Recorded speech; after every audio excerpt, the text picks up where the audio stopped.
नमस्कार साथियों। इस वीडियो में हम भारतीय कृषि के बारे में पढ़ेंगे, जिसमें हम देखेंगे भारत में कौन कौन से प्रकार की फसल बोई जाती है और कौन सी फसल कहां पर अधिक होती है और विश्व में भी कहां अधिक होती है। तो चलिए वीडियो को शुरू करते हैं। सबसे पहले लिखा हुआ है एग्रीकल्चर, अर्थात कृषि। कृषि क्या है?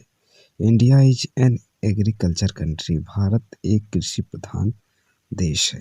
आप सभी जानते हैं भारत एक कृषि प्रधान देश है।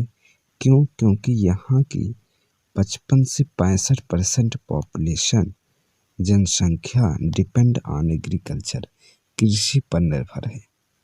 भारत की 55 से 65% की जो पॉपुलेशन है, जनसंख्या है, ये कृषि पर डिपेंड करती है, अर्थात कृषि पर निर्भर है। इसीलिए भारत को एक कृषि प्रधान देश कहा जाता है। यदि बात करें भारतीय जलवायु की, तो भारत की जो जलवायु है ये ट्रॉपिकल मानसून क्लाइमेट है। भारत की जो जलवायु है उष्ण मानसून जलवायु है। क्यों जलवायु बता रहे हैं? क्योंकि कृषि में जलवायु का एक अहम रोल होता है। ये खाद्यान्न उत्पादन में सहायक होते हैं। जलवायु जो होते हैं सुटेबल फॉर क्रॉप्स प्रोडक्शन, अर्थात खाद्यान्न उत्पादन में हेल्पफुल होते हैं। कौन? क्लाइमेट, जलवायु। तो इसके लिए भारत में लार्ज रिवर सिस्टम पाया जाता है। भारत में क्या पाया जाता है? लार्ज रिवर सिस्टम, बड़ी नदियों का तंत्र पाया जाता है। इन नदियों से जो इनके किनारे हैं ये फर्टाइल हो गए हैं। नदियों के जो एरिया हैं ये उपजाऊ क्षेत्र हो गए हैं। और नदियों से क्या फ़ायदे हो रहे हैं? नदियों से इरिगेशन किया जा रहा है। इससे सिंचाई के जल में की प्राप्ति हो रही है। किसकी प्राप्ति हो रही है? सिंचाई जल की प्राप्ति, इरिगेशन वाटर की प्राप्त हो रही है। किससे? बड़ी नदियों से। तो भारत को कृषि प्रधान बनाने में मुख्य भूमिका निभाता है भारतीय जलवायु, जो कैसा है? ट्रॉपिकल मानसून क्लाइमेट है, अर्थात उष्ण मानसून जलवायु है। और दूसरा यहाँ पर बड़ी बड़ी नदियाँ पाई जाती हैं, जिनकी सिंचाई से और जिनके अपर्दन से, निक्षेपण से फर्टाइल एरिया अर्थात उपजाऊ क्षेत्र का निर्माण होता है। तो 3 टाइप्स ऑफ क्रॉप प्रोडक्शन, हमारे भारत में 3 प्रकार की फसलें उगाई जाती हैं, का उत्पादन होता है। ठीक है, भारत में 3 प्रकार की फसलों का उत्पादन होता है, प्रोडक्शन होता है। There are 3 types of crops in India. पहला कौन सा होता है? रबी की फसल, रबी क्रॉप्स।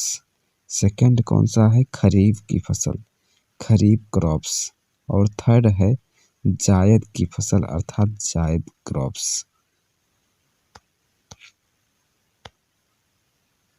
रबी की फसल, रबी की जो फसल है ये बोया कब जाता है? सोन, अर्थात बोना। अक्टूबर और नवंबर के मंथ में रबी की फसल बोई जाती है और इसे हार्वेस्ट अर्थात काटी जाती है। इस मार्च और अप्रैल में हार्वेस्ट कर लिया जाता है। कौन सी फसल? रबी की फसल। इसके लिए टेम्परेचर कैसा चाहिए? Low temperature required to grow. इस फसल को निम्न तापमान की आवश्यकता होती है। किसके लिए? ग्रो करने के लिए, अर्थात वृद्धि करने के लिए निम्न लो टेम्परेचर अर्थात निम्न ताप की आवश्यकता होती है। ये एक इरिगेशन क्रॉप्स है, अर्थात सिंचाई वाली फसल है, सिंचाई पे डिपेंड करती है। रबी की फसल में कौन कौन सी फसल आती हैं, इसका एग्जाम्पल देखते हैं हम लोग। पहली है व्हीट। कौन सी है भाई? व्हीट है। व्हीट के बाद क्या है भाई? Wheat mustard, wheat mustard, potato, barley, pea, गेहूँ, सरसों, आलू, जौ, मटर, ग्राम, चना, ये रबी की प्रमुख फसलें हैं। दूसरी फसल कौन सी है? दूसरी है खरीफ की फसल। कौन सी फसल? खरीफ की फसल। खरीफ की फसल जून जुलाई में बोई जाती है और अक्टूबर नवंबर में काट ली जाती है, अर्थात हार्वेस्ट की जाती है अक्टूबर नवंबर में। इसके लिए high temperature required to grow, इसके लिए उच्च तापमान की आवश्यकता होती है। रबी की फसल के लिए लो टेम्परेचर और खरीफ की फसल के लिए हाई टेम्परेचर की नीड होती है। यह मानसून पर डिपेंड करता है। किस पर डिपेंड करता है? मानसून पर, और ये इरिगेशन पर, सिंचाई पर।